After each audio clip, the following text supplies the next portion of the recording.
WhatsApp અને ફેસબુકના માધ્યમથી 1.4 ગણા રૂપિયાની લાલચ આપી છેતરપિંડી કરતી અંજારની ચીટર ગેંગનો અંજાર પોલીસે પર્દાફાશ કર્યો છે। 2 આરોપીને ઝડપી પાડવામાં આવ્યા છે, જ્યારે અન્ય 2 આરોપીઓને પકડવાના બાકી હોવાનું પોલીસ દ્વારા જણાવવામાં આવ્યું છે। લોકોને વિશ્વાસમાં લઈ છેતરપિંડી કરતી ચીટર ગેંગના આરોપીઓને ઝડપી પાડવામાં પોલીસ મહાનિરીક્ષક ચિરાગ કોરડિયા, પૂર્વ કચ્છ એસપી સાગર બાગમાર અને ડીવાયએસપી મુકેશ ચૌધરીના માર્ગદર્શન હેઠળ અંજાર પોલીસને સફળતા મળી છે।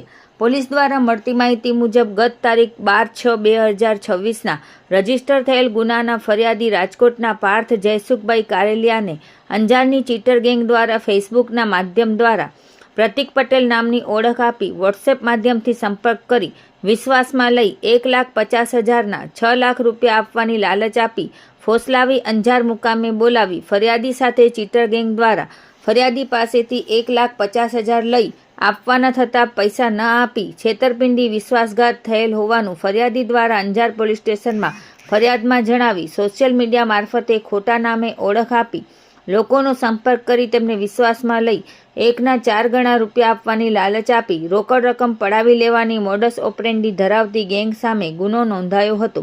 આ મામલે પોલીસે મુખ્ય આરોપી અલી અબ્બાસ કાસમ શાહ શેખ તથા મોહમ્મદ રઝાક ઇબ્રાહિમ શાહ શેખને ઝડપી લીધા છે, જ્યારે અલી અકબર શેખ અને ગનીભાઈ શેખ પકડવાના બાકી હોવાનું સામે આવ્યું છે, જેની શોધખોળ પોલીસ દ્વારા ચાલુ છે।